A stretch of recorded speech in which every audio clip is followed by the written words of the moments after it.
Hi there, Pisces. So first of all, I'm seeing some major re-examination when it comes to who we're giving our energies to, who we are consciously choosing to be around, who we are keeping in our company, and who we are, trying to build relationships with. And this is not just love relationships. I feel like this is professional.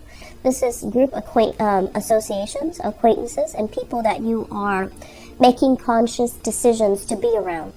So I feel like you guys are starting the beginning of the year, 2017, the beginning of the year, with a lot of social outing, with a lot of opportunities for going out, having fun, and the interaction between you and other people.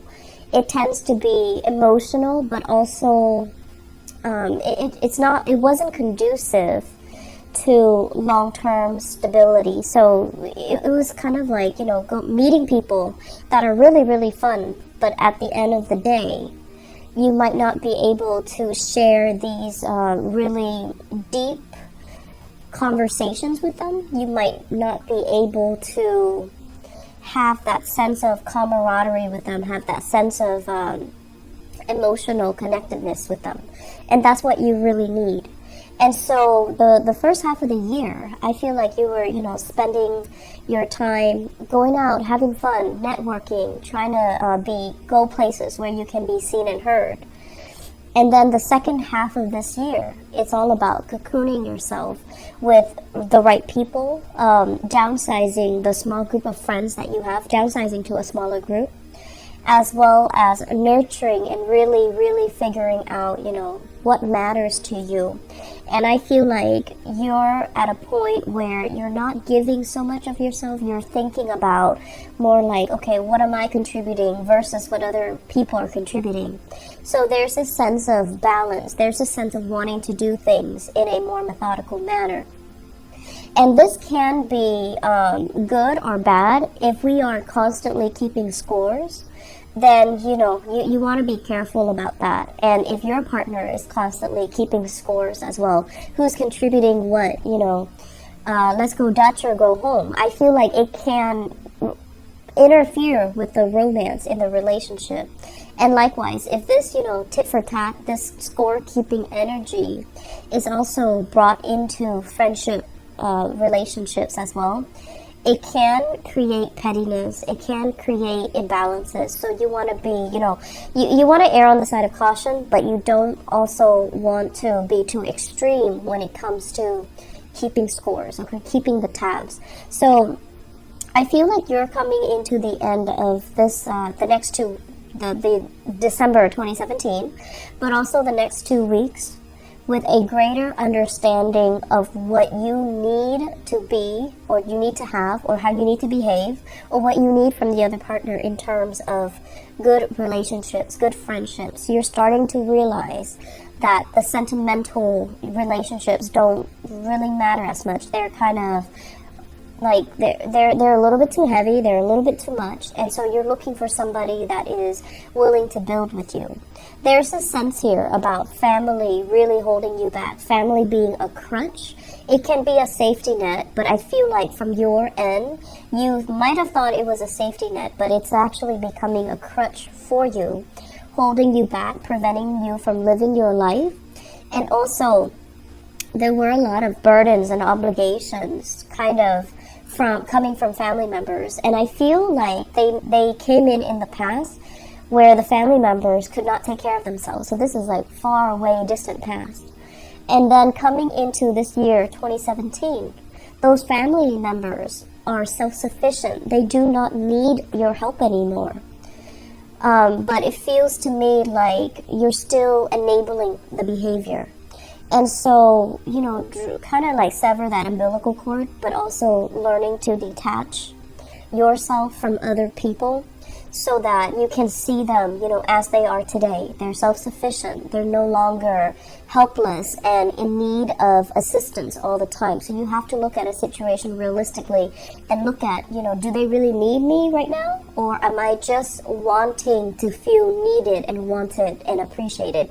So I feel like really re-examining your own motives for doing things. I feel like that's a major eye-opener for the next 2 weeks. Why do I do these things? Why do I, enable this person? Why do I get myself into these patterns? And I feel like a lot of it is you want to help, and I don't feel that the other person is reaching out for help.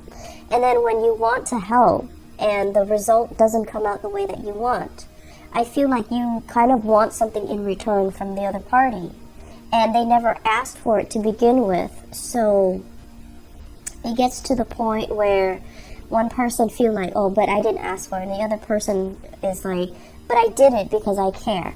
And so learning to be a little bit more, I want to say, conscientious about the decisions that we make. Learning to, kind of like loosen the reins a little bit and let other people take charge, let other people take care of themselves, let other people kind of live their life, okay? The lesson, the major theme I feel like we can extract from 2017, moving into 2018. Let me just talk about the cards. We have here the Three of Cups as well as the Three of Pentacles. The Three of Cups is a very jovial, it's a very inclusive, celebratory, jovial type of an interaction where someone, the interaction is I feel like in a way it can be very superficial, where it's like, what do you do for a living? I work here, I do this, and it's like the conversation, the nature of the conversation is very, very like on the surface. It has the potential to develop into more. But I feel that, right off the bat, there's already so many people involved. There's so many conflicting opinions. There's so many different ideologies that it's really, really hard to form anything more. Versus the Three of Pentacles, where people are all working towards a common purpose. People are all trying to find a common ground, and they're all in the spirit of compromise. So I feel like, the juxtaposition between these two cards basically indicate to me that, blood is not thicker than water. So water basically indicates like some type of a lineage, coming from the same family circle, coming from the same clan, coming from the same tribe, and feeling like we have family loyalty, that we must stick together. We must support each other through good times and bad times. We must support the other person even if they make bad decisions. And versus the Three of Coins, where you might be amidst, strangers, but you're all ideologically very similar, and you're all working towards the common goal. So I feel like the lesson for 2017 here is try to go out and find your tribe. Okay, it's not limited to lineage. It's not limited to family members. It's not limited to people from the same gene pool. And finding your tribe basically means finding people who are similar to you. And we don't all have to hail from the same environment. We don't have to be culturally, linguistically, ethnically the same. We can still use our common sense of humanity to transcend across racial, cultural, linguistic barriers. So I feel like you definitely need to branch out, broaden your scope, broaden your field, and interact with a lot more people.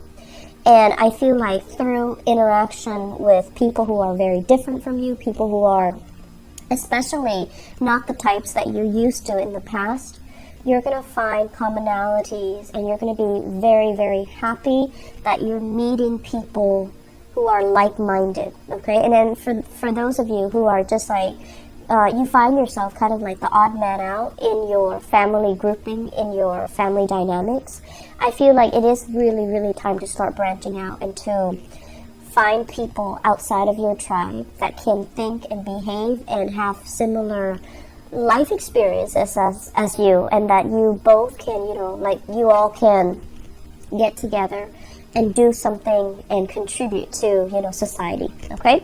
So 2018 is going to be a rubbing elbows with the rich and famous, rubbing elbows with really, really world-renowned people.